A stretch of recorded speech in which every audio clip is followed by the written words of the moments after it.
So, the quote-unquote Battlefield bug has well and truly got me by the cojones, guys, and let's be honest with ourselves here, there's only so much Battlefield 2042 a bloke can take before a serious intervention is needed. And well, this is it. I've officially reached the intervention stage, and I've decided to reinstall none other than Battlefield 4. Easily one of the icons of the series, a game that today represents one of the heights of the Battlefield franchise, and a game that tends to carry such a legacy for the franchise for so many people. True all-out warfare on all theaters of war, an insane pool of maps, weapons, vehicles, and progression to experience. Even to this day, it plays host to a pretty active community, even here in the land down under, where communities, they tend to struggle to stay afloat for a long period of time after a game's life cycle ends. It's just, due to us having a smaller player count. So yeah, despite the absolutely abysmal launch of this game,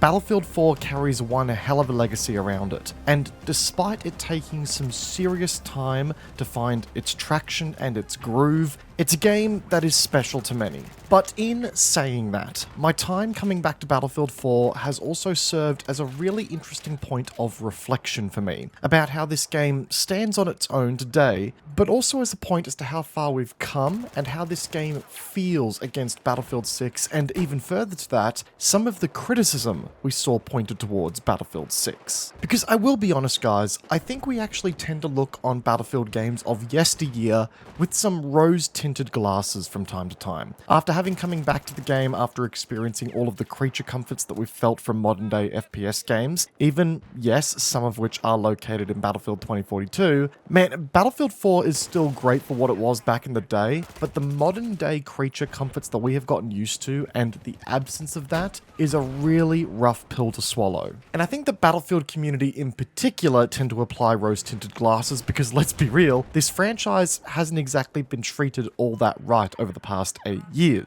So, of course, we're going to view those games of the yesteryear generations with a higher value. And to give credit where credit is due, Battlefield 4 has certainly stood up in many ways. One thing I will say, despite the game's textures being a bit out of date here and there, Battlefield 4 still holds up visually extremely well thanks to its visual design and its general direction. The game is gritty, grounded, and it feels like you're in a war-torn world and landscape. Yeah, the game has certainly gotten old visually in some cases, there's some jagged edges here and there, but the overall package really sells the scene to you, and that I love to see.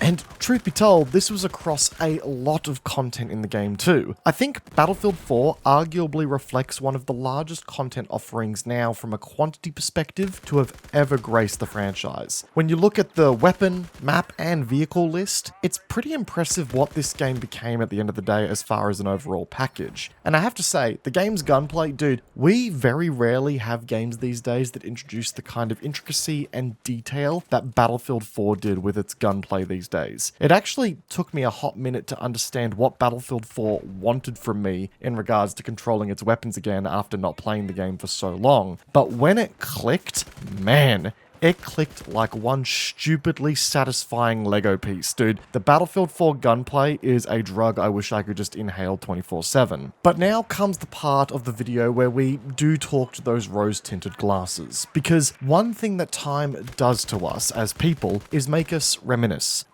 and romanticize the times and things gone by, and while our memories of such things are likely to flood us with the emotions of the good old days, those things that we're remembering are also stuck in that point in time while the world around them continues to change. And with Battlefield 4, you can really tell that the gaming world has made massive steps away from some of the, I'm just going to come out and say it, clunkiness and design flaws that Battlefield 4 was not immune to back in the day when it came out. I mean, for one, I'm just going to come out and say this here, and I thought this was a bit of a hot take, but I made a post on Twitter just before doing this video that has told me otherwise, so maybe it's not as hot as I thought it was, but the launch day map pool of Battlefield 4, in my opinion, was actually pretty weak when compared against a lot of the franchise. A lot of these maps really lent into very broad open play spaces, which I know in some cases is a good thing to have in Battlefield, but it also meant that if you were an infantry player or you couldn't get your hands on a vehicle on the map at any given point in time, you had a lot of ground to cover before you made it to any point of interest, to the point where you were just absolute cannon fodder for vehicle players. And don't get me wrong, I enjoy vehicles as much as the next guy in this franchise. I'm trying to really,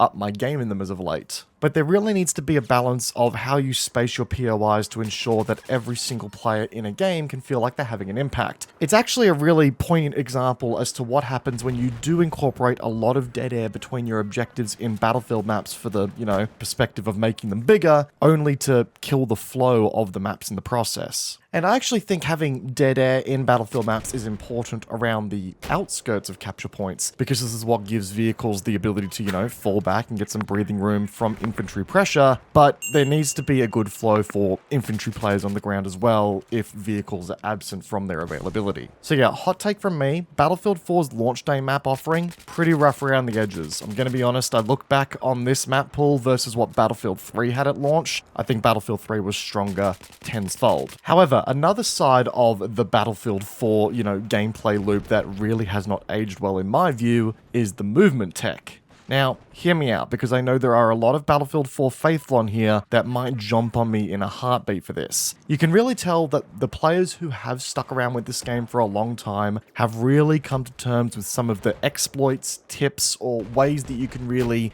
jig Battlefield 4's movement into something that I don't think was really intended by the developers. But it lets you fly around the map and do, jumping combinations, sliding combinations, and just do some really, really wacky stuff. Now, I'm obviously someone who loves a good batch of movement tech in games, but I also prefer it when the movement tech is introduced by design and is at least accessible to leverage to all players who play the game. And when I come back to Battlefield 4 and I see these players whipping out these absolute Giga Chad-esque slides where they've got skateboards attached to their knees, I feel like I need a PhD in Battlefield 4 just to scratch the surface of what some of these players can achieve. No disrespect to them, by the way. I respect the craft, I respect the slight touch of tism. I just prefer the philosophy that we have taken in recent games where movement tech is communicated clearly and is part of the intended design process, rather than a secret loophole that can be leveraged by a select few players who have got the time and the patience to work out these secrets. And again, no disrespect to the community in Battlefield 4 who've managed to unlock these secrets, it's just